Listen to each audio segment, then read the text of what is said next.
have the great pleasure of spending some time today with Charlie Robb and Douglas Tawn, who are co-directors for Lona. Had the pleasure of meeting you both at Black Sunday Film Festival recently. And obviously our audience are going to be quite new to Lona if they haven't already seen it at the independent film festival circuit. So can you give us a bit of an introduction to the film and a bit of a summary about what it's all about? Yeah, absolutely. So Lona is a found footage folk horror film with a bit of a dark comedy twist to it, and it centers around an aspiring vlogger called Angus, who wins a weekend getaway to a remote cabin in the forests of England, and he goes there to disconnect from city life and do a bit of a digital detox and start making content for his future channel. But whilst he's there, it becomes clear that he is not the only thing out there in the woods, and an ancient force of nature begins toying with him, and he becomes very much, well, I don't want to say too much, but in some pretty hot water, and gets into trouble quite quickly. And into Yeah, water, literally at one point. and Yes. yeah, Swimming in he does get That's as spoilerific as we can go, I think. let's Yeah. water in the lake. Yeah. Yeah. Lovely. And what was your inspiration for creating Lona? Well, so Douglas and I have been writing comedy and horror comedy for years and years. We met at university in 2013, and since then, we've always been drawn to comedy and dark comedy, and everything we were making had a huge inspiration in horror. Mhm. And Lona is not the first feature film we had in mind to make. We actually wrote quite a few horrors and horror comedy features, and then realized there was absolutely no budget on earth that would make certainly our first one. But that was like a fun exercise, and we kept on writing more and more features with more of a sort of streamlined budget in mind. And then I actually wrote Lona, but very much with a lot of the influences in mind that Doug and I love. So we love our awkward British comedy like Alan Partridge and The Office, Yeah. and we just knew that found footage would work so brilliantly as a subgenre for both the comedy we wanted to explore, Mm. this character of a vlogging, streaming character that would, be such a good avenue for a modern found footage story. And then the natural landscape of the British forests really appealed to our love of like Celtic folklore and folk Mhm. horror.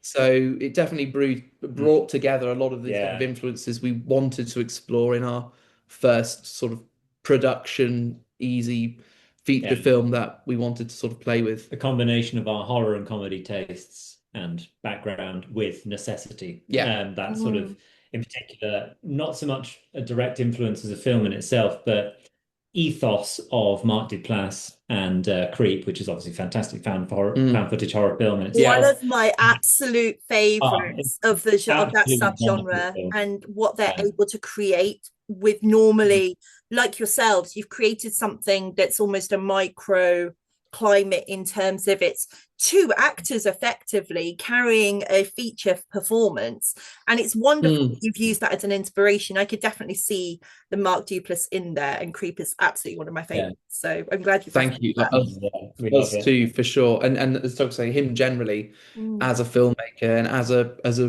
producer as well as an actor and a writer, like he's someone who wears a lot of hats. And I think in indie filmmaking and in sort of live comedy and theatre, that was sort of our bread and butter for a while.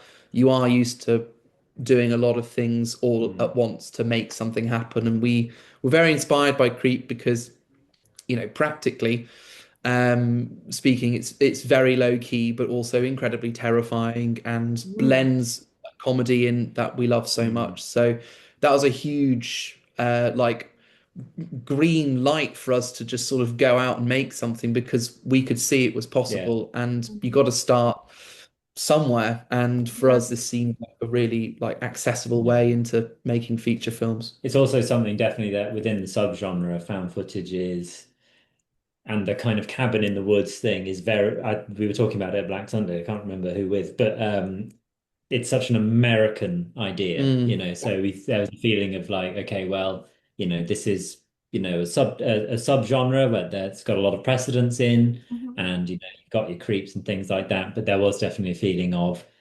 just by being British and having that British sensibility, both in the humor and the horror and the landscape, there was something new you could bring to it through that, which was something that I think people have really responded to. You know, we've had a lot of that sort of Blair Witch meets The Office line that's been flying around, which has been quite nice. Not what we had exactly in mind, but you know, definitely. I think That's the source of our inspiration and things. Yeah. I think that plays in its favour, to be honest with you. Having seen Loner, and as an avid horror nerd, as I call myself, you as a horror fan, you tend to have this old trope of you see 100 films to find a good one, and as a lot of kind of British horror haven't really adopted that, as you say, the cabin in the woods kind of subgenre for some reason. It just really hasn't picked up. There's quite a lot of found footage, and now screen life has really taken form, especially after COVID and the success of Host, and it's really wonderful to see that. But actually to see you guys explore more of the lonely, isolated kind of horrors, we see them in more of an expansive feature, but that kind of niche element is really wonderful to see that you've picked that up. And the humor, you keep mentioning it, but it's really, it breathes a fresh air to it. You could have gone down the creep route and made him a darker comedy, but the fact that it's relatable, and even like there's little moments I don't know what that is, a moment in there where you have these really cool moments. And as somebody, I hate the term content creator, but when you're filming yourself to put yourself online, you have the little things of you say something wrong, a la what I've just done, or you trip over your tripod, or you do something, and that's so relatable that I see that in that character, and I was gone. That was it. It was wonderful. It's those little things, those little subtleties that you play really well in the character of Angus that I really loved as a viewer. Was how much of yourself did you Charlie bring into the character of Angus? I'd be lying if I said I wasn't putting myself in there, because I am naturally a silly bloke, and I don't think I would fare very well in the woods on my own with an ancient presence stalking me either.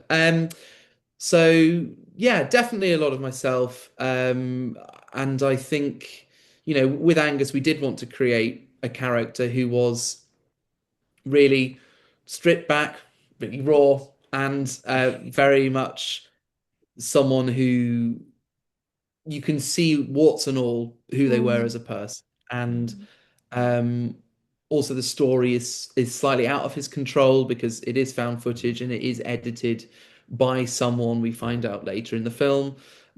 So he isn't in control of the narrative totally. He's a bit of an unreliable narrator. So that was really interesting to sort of play with in terms of hitting those comic beats, but also showing a bit more of his pathetic side. So yeah, definitely it was a priority to show this person as a completely fallible and sort of raw personality, and you see all the different sides to him, possibly a lot of things he wouldn't want to show. So yes, I think there's a large amount of his silliness and buffoonery in there, and I'm also glad to say that a lot of the darker stuff was fictionalized, but no, there's a lot of his energy I very much relate with as well. So yeah. And there are certainly darker tones to this. I don't want to portray Loner as just a slapstick comedy, like a Tucker Gale. As much as we love that film, it's not that. It comes across as lighthearted. The way that Angus comes across this cabin in the hood is incredible. Like, he's plaguing an Instagram account to try and win a competition, gets there, and then that's it. He's there and he thinks he's won a jackpot, and he's got a wilderness retreat out of it, and he's going to go all Bear Grylls on us. And actually what happens is actually really wonderful. And you see almost this like descent into madness because of the, as you say, the extenuating circumstances he can't control. So yeah, that I really enjoyed it. I wasn't quite sure. I went into all these screenings completely blind. Yeah. And I think that's how I would like to recommend this film as well, especially because we don't want to spoil too much about it because it's really truly wonderful. Thank you. And so what about like the production and everything? Because independent filmmaking in particular does have its challenges. Obviously, you don't have the backing of major studios, large crews. How did you find the production experience? And obviously, you've got the extra element. You're out in the wilderness. So how did you find all that? There were a lot of sacrifices made, and I think that's human sacrifices were what's survive. You've got to first, you want to make a movie, you've got to just make an offering to Belial, and right? it's fine. He said Bailey. So get his name right. It was tough. I mean, but like Charlie said, it wasn't our first film we tried to make. It was just the first film we managed to make. So there was an element, certainly, if we'd already built a team. So we have fantastic producer Dillon Hollis, incredible director of photography George Pearton, two guys we had already been working with on different projects. Made a short with George. We'd tried to get a few things moving with Dillon before, so we had a great deal of trust, not just between us because we're telepathic and it's very easy for us to work together. So we expanded ourselves in that way. And through them, we got a great small team of, there was never more than 8 people on set at any one time. Wow. People like Rebecca Wheeler, who's in charge of our makeup and prosthetics, and Kaz Walters, who was standing for her and helped her a lot as well. People like Dillon Nicholson, our first AD, Max Fawcett, incredible production manager and caterer and transport and everything else. Magician. That's wearing multiple hats. Yeah, exactly. Again, hats galore. One-man haberdasher. And of course, on screen, the amazing Kat Johns-Burke as well. We had a really small team, and it's a cliche, but it really felt like a family. We were all sort of going through it together, and there was a real sense of camaraderie. And we got on so well, and we all trusted each other so well that even when we were in the middle of the woods and we didn't really have shelter between takes, the wind might pick up and start blowing away our production gazebo. That's an official industry term, production gazebo, by the way. It takes a gazebo to make a village. So you've got, it's very out in the open. We had a few different locations. So we spent 1 week shooting the cabin stuff in Norfolk. Next week, we're in the woods in Kent. And then we did sort of our Northumbria shoot to get the sort of, there are some scenes in a cave, and we had a very specific cave that was, took a full day's recceing just to find it because it was such a difficult place to access. And then when we were getting the crew up there and everything, it was a long old hike carrying equipment.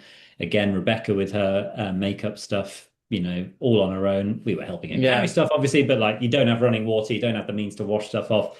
It's it's all just out there. It is a bit Bear Grylls-y as an filming experience. So it was really challenging, but actually when I look back on it, it might just be the benefit of hindsight and type 2 fun and that sort of thing. But it felt like a little sort of camping trip with your mates, because there's a real sense that we're all having an adventure together. And that's, it's all from a place of friendship and very, trust-based collaboration. So while it was difficult and Charlie was a hero leading from the front, jumping into getting filthy, getting into fetid, horrible lakes, and that's just bath time. Scrambling. That was quite something. I have to say. That scene in particular made me squirm more than most of the glory part. Oh God, Janine, it was awful. I hated it. I can't imagine. I decided to do that because all of this is my own doing. I wrote it into the bloody script, so I have to save face and get into the horrible lake. The aquadrome in Rickmansworth, lovely to walk around, terrible for cray fishing and swimming in. I would not recommend it. No, at one point I think you were fully submerged. I was. An experience, I'd imagine. It was a terrible one. No, it was okay. I remember we were I have to get fully in, and we had this idea of the shot of, we thought it would be funny if it's in the film Angus says, let's go fishing, and then you see him in the lake. It's just a really stupid, that's how he fishes. That's how far into his own delusion he is, that, he's out there fishing and he has to be in the water to do it. Perhaps even my own delusion in writing it. But yeah, it was horrible because we get to this place. We really technically shouldn't have been there, and you're not really allowed to get into the lake. But It's all right, I no was one just will see this. We'll never know. exactly. I hope not. And it was like 6 o'clock in the morning. The dog walkers and early morning joggers weren't just out at the moment, so we were pretty much on our own. And I was in my boxers and my flip flops, and I'm like, okay, I'm gonna get in there now. And all the team were like holding the mic and everything, like, okay. And I walk in there, and as soon as my foot goes in, it's like my leg disappears into the mud, and I pull it out, and my flip flop is just completely gone, just taken by the pond, and I never see it again. There's little like crayfish all scuttling around, and there's swan shit everywhere, and I'm like, okay, well, I'm in this now. I need to just get through it. Swimming out and then going under and coming up, and our DP George being like, the ripples are a bit too obvious. Can you just hold your breath for 20 seconds longer? And I'm like, okay, but only this once. So I went down there and did it all and whatever. But it was fine in the end if you just sort of forget about everything that's around you. But yeah, I mean, one of the many like crazy and mad adventures that we were sort of doing in making the film, and sort of getting your hands and rest of your body quite dirty in doing it. But yeah, everyone was such a good sport.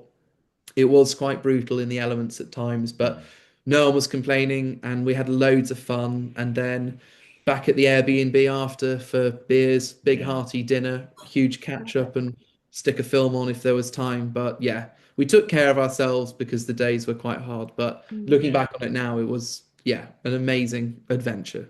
And I think having a grueling shoot like that really does make a difference when you are working alongside people you've worked with before. You already have either a personal or professional relationship with, especially as you say, there was only 8 people on set at one point. I mean, that's in itself is a challenge, but it's to your credit that you had that relationship already. Well, it's absolutely, well, thanks. Yeah. And just so essential because you are in that moment asking a lot of people, and they need to trust you, you need to trust them, and believe in the project, which I think that's part of it as well. Is like if you have a crew of 8, you can get 8 people who really have a sense of ownership of the project. They all have a really big sense of, okay, well, I'm clearly contributing a lot because I'm at least an eighth of what's going on here.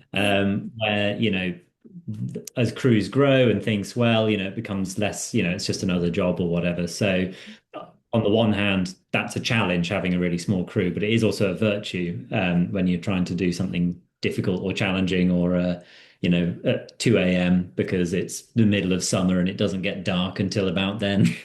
So if you want to do a night shoot, you've got to be up really late. So it's nice, that we had a nice friendly atmosphere, definitely. And as you say, it turns it from effectively a job to a passion project like that as well. Definitely. Certainly the rates we pay. Yeah. I think myself, Doug, our producer, and our DP were the only people who did do it unpaid. Yes, we do pay people. We do pay people. We want to make that clear. But like as Doug was saying, everyone was their own head of department, was the entire department. So we trusted a lot with their creative decisions, like Rebecca and Kaz in the makeup, who were just so on it and so syncopated between what they were doing. But we totally trusted them with the prosthetics, and they did an amazing job. And doing the sort of thing that you might, like you often hear films with elaborate prosthetics and stuff where it's like 10 hours in the makeup chair. And then you're out, and it's like, there's no chair, first of all. No. And we've only got 20 minutes. Can you make this blood pack that explodes when you press this? And they do it, and it looks great on screen because they're really good at their job. Yeah. And there was a lot of improvising on set as well, in terms of like, we need to achieve this shot or this effect. This is literally all the kit we could afford or could physically bring with us to the location. How do we make it happen? And everyone suggests an idea. Because there's only 8 of us, you can have a total collaboration. So it was really nice as directors to be able to pass the ball around and hear everyone's thoughts and work a bit more as a team.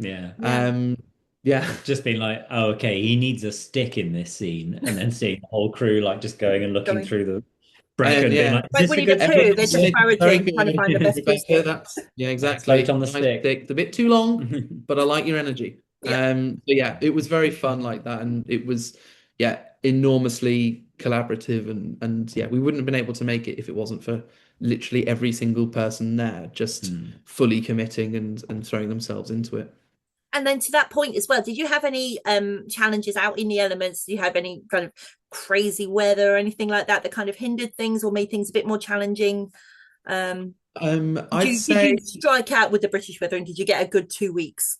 We actually did quite well. There wasn't any rain, which would have been awful, and it was written so that there was no like weather dependent stuff. Like it has to be really raining in this scene, and it's beautiful. We just knew we were going to be encountering any sort of amount of light and sunshine.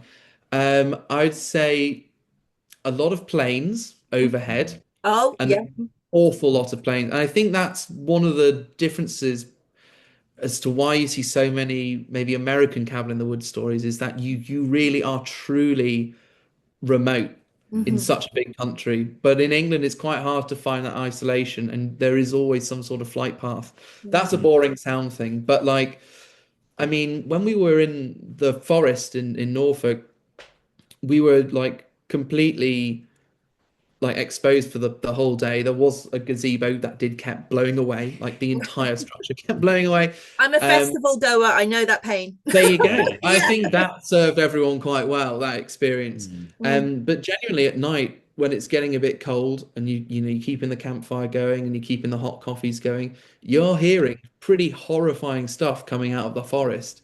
And you're like, oh yeah, I remember we are making a horror film here based on how scary this location and the things and stories you hear. And your mind goes to think, are we actually making a film about the real film out here? So yeah, very terrifying, like at night in these very remote locations. And then I think the cave as well was just so hard to get to. It was really hard to get to. There was no like route or path. And we had to lug everything up with us. We also had to film it at the end of our 3-week shoot when everyone was knackered, and coming down with something. And it was the last major thing we needed. Fortunately, Doug and I had sort of found it out where to go, and then found an easier way to go than we originally had plotted, hacking away through branches and bracken and stuff to find it. But that cave was really like an amazing thing that we came across. We were looking for a remote cave that had to be isolated and had to seem like a solitary, wild threat would live there feasibly. So it looked amazing, and like the photography of it we couldn't be more happy with, but it came with the cost of you had to hike and you had to sweat to get to it. And so like just the general exposure and needing to get to it, but it makes it really authentic on camera, and everyone loved the adventure of it and wouldn't have done it any other way. So yeah, we have a lot of good pub stories now after making it, and it was an amazing adventure. I was going to say the elation when you finally nailed those cave scenes as well at the tail end of that shoot must have been something else. It was like relief, and it felt like a real achievement just getting that stuff in the can, because when we were researching like the cave, for instance, we really couldn't find anywhere that we thought would be what we had in mind. So to get it recorded and get it in the can, we couldn't quite believe that we'd managed to do it. So it was great. I would say the flip side of that actually is, I would say that with all the risks inherent in filming out in the elements and up in Northumbria, and it's a 5-hour drive away from where everyone's living, and you got to work all those things, and you have the 2-hour hike to get to it, and it's really difficult to film there. The hardest day filming was probably in your flat. Oh yeah, because we had these are like the penultimate scenes. But I mean, there was the way they end up in the film slightly. I think we had a few more things that we filmed there that then didn't make the cut, but basically extended edition, perhaps special. Absolutely. The redux. We'll just release our assembly. It's like 5 hours long. So lovely. I'm looking forward to it. there was definitely a feeling of like, okay, well, you know, the scheduling for every other day in Norfolk or Kent or wherever in Northumbria, you know, we've got to really, you know, make the most of our time here and schedule it to death. And then we're sort of like, oh, and then we've got these scenes in London, just in Charlie's flat. Yeah, that'll be We easy. can bash those That'll out be straight fine. away. But it's right at the end of the shoot, just after we'd done the cave stuff. So we'd all had the super long drive back home, then early start, and we had so much coverage to get. Everyone's got like another job starting tomorrow, and they need to go home and sort out their kit and get a good night's sleep. And so we've got a tight time we got to finish. And it was just a really surprisingly hard day when we consider everything we'd had good luck with on with the elements and the wilderness. Suddenly filming in a flat in North London was the hardest thing in the world. Yeah. But hey, we managed. We did, old boy. Yeah. I think it was possibly as well, you were so close to the finish line, knowing, as you say, you had a deadline to meet and you had that looming over your head as well.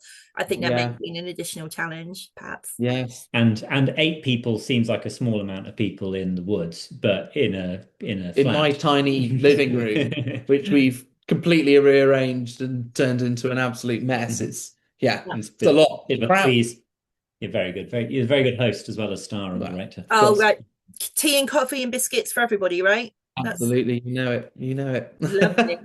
And you mentioned the wonderful Kat Johns-Burke earlier as well, who is your co-star as Eve. How did you come to work with her? What was the experience like with her? Because her performance here, I have to say, was wonderful. She's incredible, and she really she deserves a lot of attention. She's a brilliant actor, and I couldn't agree more with you, Janine. She's incredible in this film, and working with her, because she's a massive horror fan, and we came to know her through our mutual friend, a lovely, brilliant actor and great guy called Ollie Taus, and he has worked with Kat before on some shows in London, and we were just asking our actor friends, like, quite savage, being like, we need to cast another actor in this film. Do you know anyone? I mean, sometimes bluntness is the best approach. There you go. Yeah.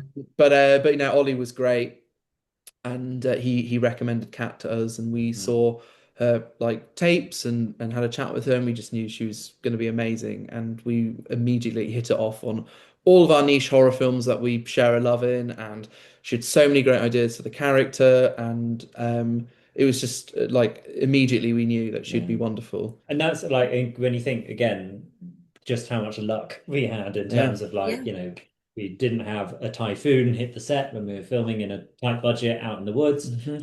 We didn't have the budget or the time for a sort of formal audition process. You know, we can't really go through that. You know, we had to, much as the way the crew had to come together, it was, you know, who do we know, who's around us? And we were just very lucky that Kat sort of materialized into our lives and was like, oh, this is the perfect person to play this role.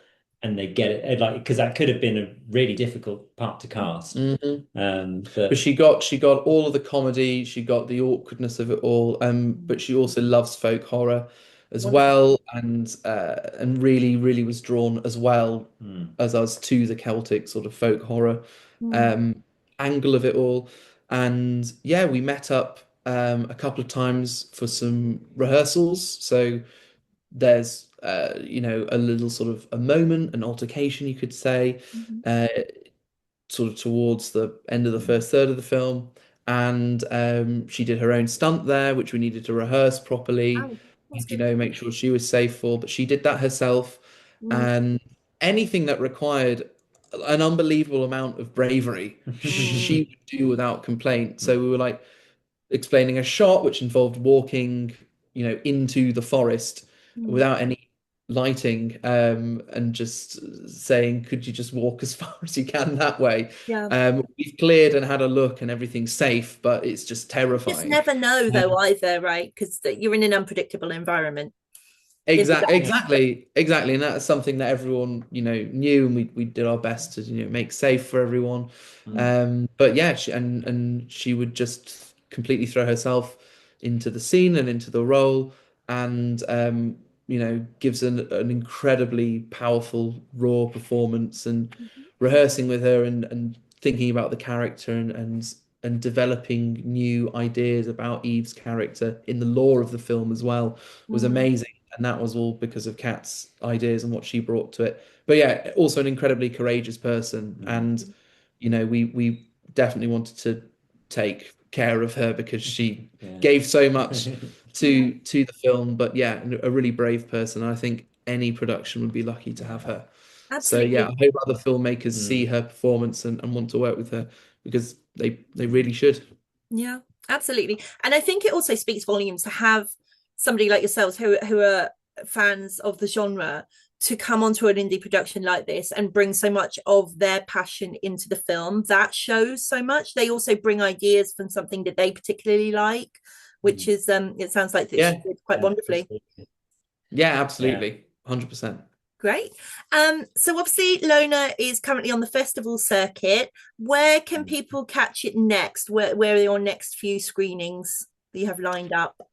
So we have got our distribution, which is fantastic. Fantastic. That was going to be my next question. Okay. We want to know where we can see it, because I always get asked when I do these reviews, especially for festivals. They're like, "That's wonderful. Has it been picked up for production or for distribution?" Yeah. I'm like, oh. That's what everyone in all our extended families says as well. Yeah. Where can we watch it? Well, now we have an answer. It will be distributed online in April. We're working with the great people at Found TV. Oh, fantastic. Who are brilliant, and they're very excited for us. And it's a bit early to say specifically what we'll be doing, but we'll be working with them for an initial release, and then there might be more broader sort of release ideas after that. But they've been incredibly welcoming and very interested and supportive of us.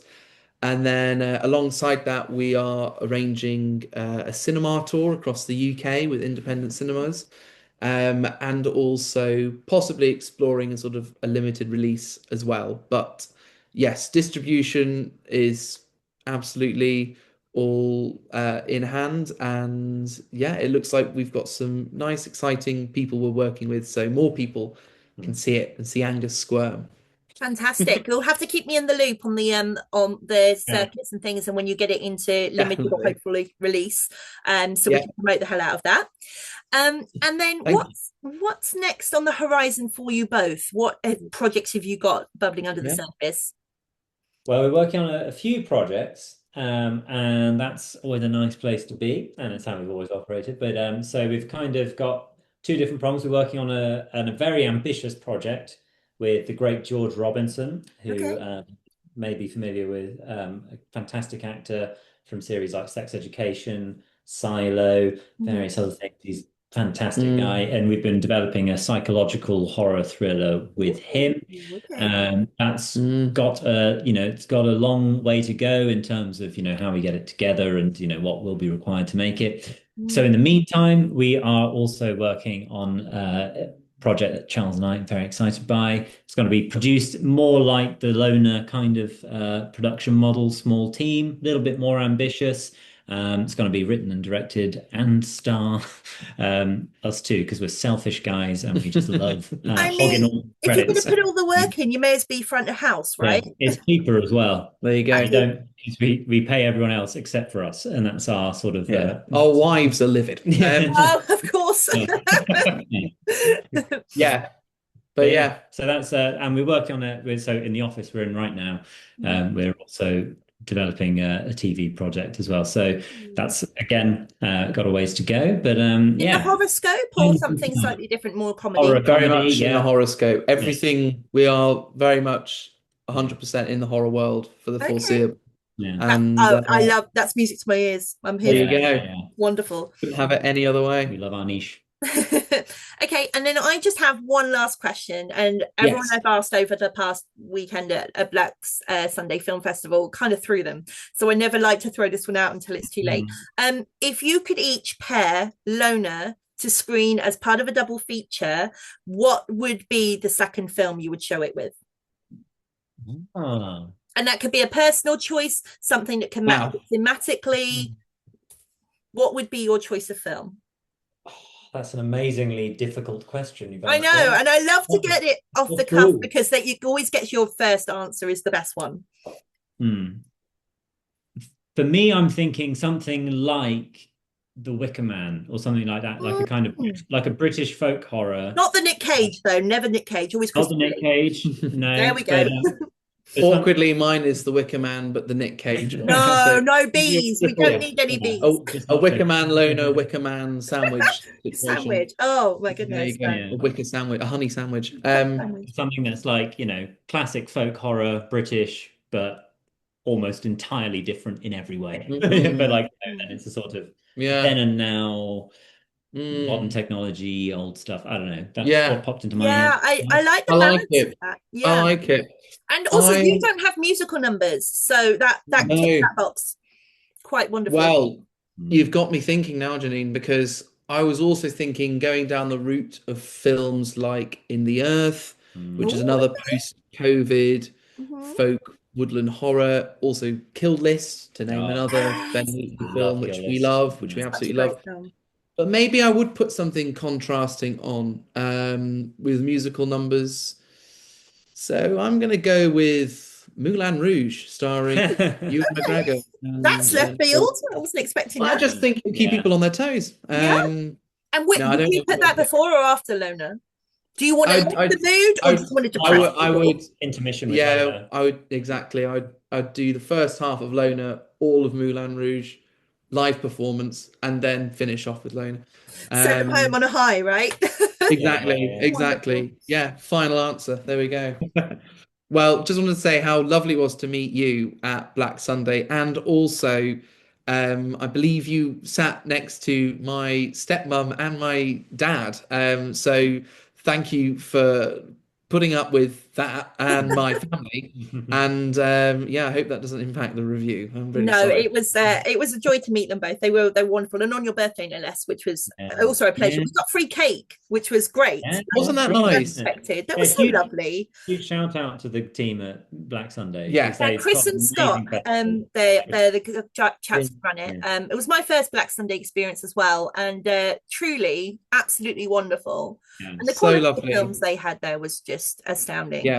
Amazing. It was really genuinely an honor to be part of that lineup because all the films were great.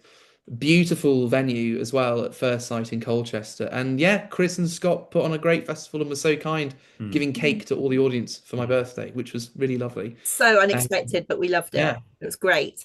The family were a joy. God bless her. She kept nudging me and asking me little questions like, what are you writing about? And I was like, you'll find out.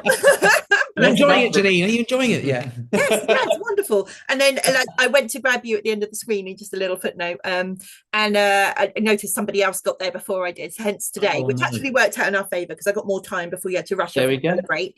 And then she was like, "What did you think? What are your thoughts?" I was like, "Loved it, of course. Look at me. It was wonderful." So I'm not one of these. I hate the term influencer. I'm not an influencer. I'm a genuine lover of the horror genre and filmmaking as a whole. I'm not, unfortunately, creative enough, I don't think, to be in that space. Never had an opportunity. However, as a consumer, I absolutely adore the genre, and being able to talk about and support independent filmmaking is obviously the future of this genre and the industry as a whole. And I think it's so easy for people to consume this kind of mass-produced sequel driven kind of filmmaking when actually the true inspiration is at the grassroots. And I was speaking to a director recently about this, and they were saying that it's true, like, you have the big studio backing, you have the wonderful budgets, but actually creatively you're kind of constricted.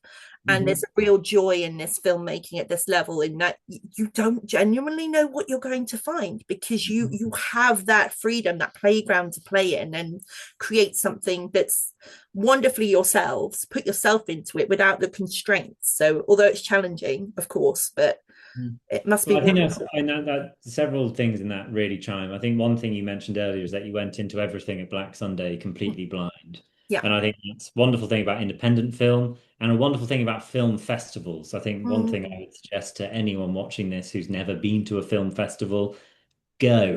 Just go to one, like, especially a horror festival, because horror fans are the best and horror films are the best. But genuinely, like, it's such a different way of experiencing cinema, and you'll always see something so surprising, and you'll go away and it'll stay with you forever, because you don't go in with preconceptions. It's not made according to a studio sort of template. You're seeing independent filmmakers making the best out of what they can. And it's always such a great way to experience cinema. And I think, yeah, we would all be happier cinema goers and film viewers if we threw ourselves into indie cinema and festivals a bit more as consumers, rather than just, because often it's just for the filmmakers and journalists, but actually like they're great sources of entertainment. Audiences should go and you know, spend a weekend in a town you might not have visited before, but make as with myself in Colchester. I'd never been to Colchester. Family from Essex, but never been to Colchester, and it was wonderful.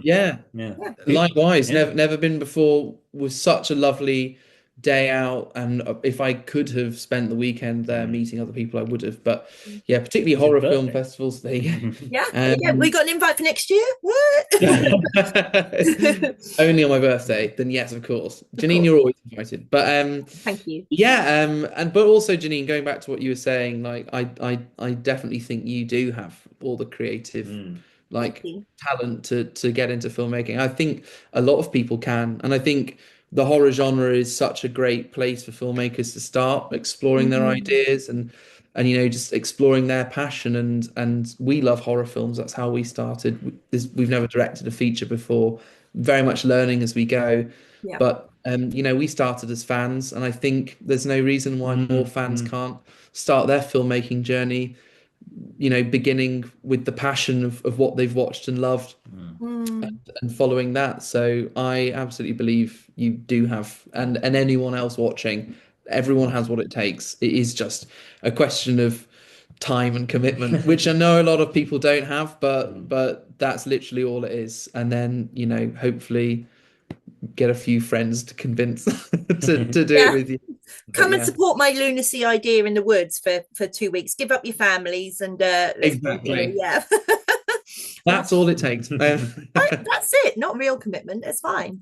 And actually speaking to film festival experience as well. Again, to anyone who hasn't been, part of the joy of it for me is experiencing shorts. And you mentioned you'd kind of dabbled and you'd done a short previously. Is that something we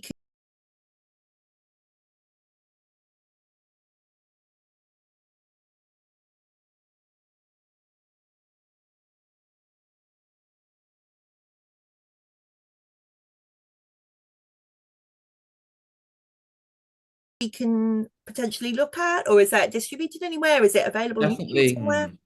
That's actually a really good point. We haven't distributed we made a short back in 2023 which stars both of us and was written and directed by us and is all set in Doug's old flat.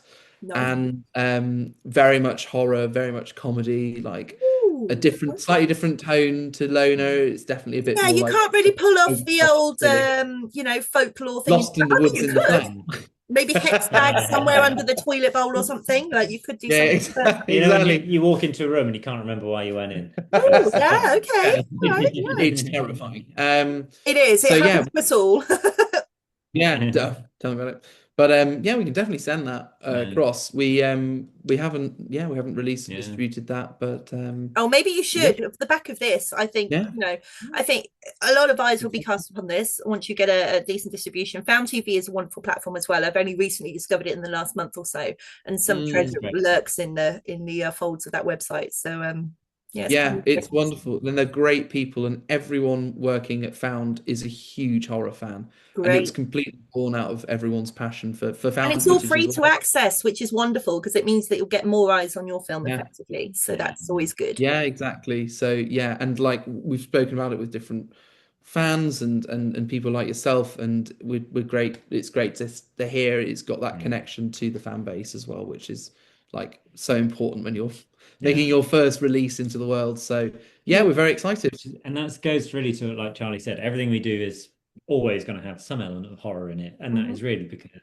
you don't get the same passion across the board from audience to filmmakers to distributors and things. You know, there isn't that I'm aware of a rom-com only streaming service or I mean, a Hallmark channel exists, so could you know what? I'm an idiot. Shut me.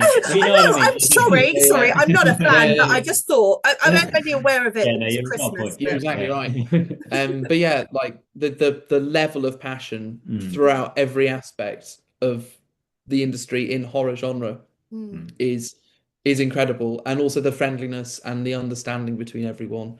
There's no snobbery and there's no exclusivity. It's all about welcoming new talent and new stories. And this isn't to say that horror fans can't be critical, because you got to give them good stuff, obviously. But like it's all the way through our experience. If it wasn't for horror fans and people who loved horror, we wouldn't be able to get towards what we've achieved with Loner and where it's about to go. So yeah, we massively love the community. We're quite new to it, but we really want to like stick around and see more and go to more festivals ourselves as audience members as well. So yeah, hopefully we'll see you again at more festivals, whether our films I'm just to see films myself around for one of the times. I'm going to try and think of a better way of wording that in my head next time. But yeah, I'm going to be self-promotion now. Why not? Screams by the Sea is the next one for me in the UK, which is Bournemouth in mid-March, which is wonderful. Nice. It's a 2-day festival. I don't know if you met him. Graeae was at Black Sunday the day you were there. He's the festival director, so he's a wonderful person to get to know. But if you're looking for something as a 2 days, come and experience as a fan, and it's relatively cheap. I'll pop you the details across anyway, because I'm we'd love to check it out. Them. So Screams by the Sea. That'll be my first time there as well, but it's on the seafront in Bournemouth in March, so that'll be lovely. But yeah, also just speaking very quickly to the genre as well, I generally find that we're the most welcoming, because horror as a genre isn't really defined by anything. Rom-com, you kind of have a set boundaries and rules. Horror could be anything depending on your mindset as a creator and as a viewer. What could be terrifying for me would be very different for you both. And also it plays really well on people's fears. That's why psychological stuff works so well, because some people are like, I really buy into the gory stuff. I really like the gore, but it's not so much to scare me. It's for try and figure out practically how they manage to make an effect. That's impressive for me. But sometimes you can tap into someone's psyche, and then that's the real terror. And that's why I love this genre, because it could be anything. Like a spider could walk across my desk and I'm out. But it give me somebody being stabbed to death, and I'm like, go, yes, wonderful, we love it. So it's very interesting as a genre. So it's easily accessible to everybody, which is why I love 100%, 100%. And that's also why in Loner we really wanted to explore like the power of suggestion and all the tension that we have, like letting the audience paint their own fear. Obviously, it was a production decision as well to be careful and be a bit more restrained, and we were limited with what we could show on screen. But also, I couldn't agree more. Like, it's so terrifying for people to fill in the gaps with their own fears, and so that's why we sort of love playing with that horror element, and possibly why Loner has connected with quite a few horror fans, because it's hard and difficult to pull off scares with a smart and seasoned audience. So we're happy with what we managed to do. That's been one of my favorite things about audience feedback and stuff as well, is because when we were editing it and putting things together, there was like, we'd often be reviewing footage and being like, there's a really creepy shape in that tree there. Almost looks like a face or something. And like all these things would start presenting themselves, and we're like, that's great that that's there as a little Easter egg thing as well. And loads of people after screenings and stuff have been like, by the last 20 minutes, I was looking at every part of the screen thinking, is that a shape there coming out? And it is like that. If you can get in people's heads, you have to do way less on screen, because again, you've put them in then. They're making their own horror films. Just let people's minds run and take them where you'd never thought they'd go. But exactly. And it must be wonderful as a film. We did need some deliberate stuff as well, But it's also just lazy. It must also be wonderful as a filmmaker when you're so intrinsically involved in it, to sit, to do it, to edit it, to look at the same piece of footage hour after hour, week after week, to then step back and go, oh yeah, I forgot about that, or I didn't really notice this little bit that everyone seems to highlight that you may have overlooked. It happened at Black Sunday. We hadn't watched it over Christmas, and then going back to it beginning of February. It was the first time we'd all seen it together again in a big screen setting, and yeah, I've had forgotten whole scenes that were coming up. Like, oh shit, yeah. Oh, I love this bit. Oh, I forgot about that. Yeah. Let alone little details. But yeah, there's all sorts of themes came out for me again this time that I don't know seemed less prominent the last viewing I had because I might have been in a different mood or I was looking for something else. So yeah, again, shamelessly self-plugging, but the rewatchability of Loner is quite interesting, especially when you find out plot-wise what happens, but also like things just appear and patterns appear and things come out that you'd never have noticed that really strike you. And yeah, not all of it was 100% intentional, but like that's just part of indie filmmaking. Like you just embrace and soak in everything that you've got, and then it makes it that bit more special, I think. Yeah, and I think also, like, unfortunately, that's one downside to the film festival side of things. If things aren't getting released, you don't have that opportunity to rewatch anything. So that's it's always something that you walk away from something going, God, that was awful. That was awesome. Even I really want to like, what did slip? You know what I mean? It was like one of those that sits with you, and you're like, I really want to see that again. Did I imagine a certain thing about that film? And trying to talk about it after only seeing it once with people. Like I'm very much, like, as you can tell, very passionate about this, but also I'm of the mindset, if I see something, I'm like, I must tell this person about this film. And they go, what was it about it that sat with you? And I'm like, I can't remember, because I sat and I watched 10 films that day. And you could see the first thing you've seen, it would have been a 3-minute short, and that would have been the best thing you saw all day. But can you remember? If I don't write it down, it's gone. Yes.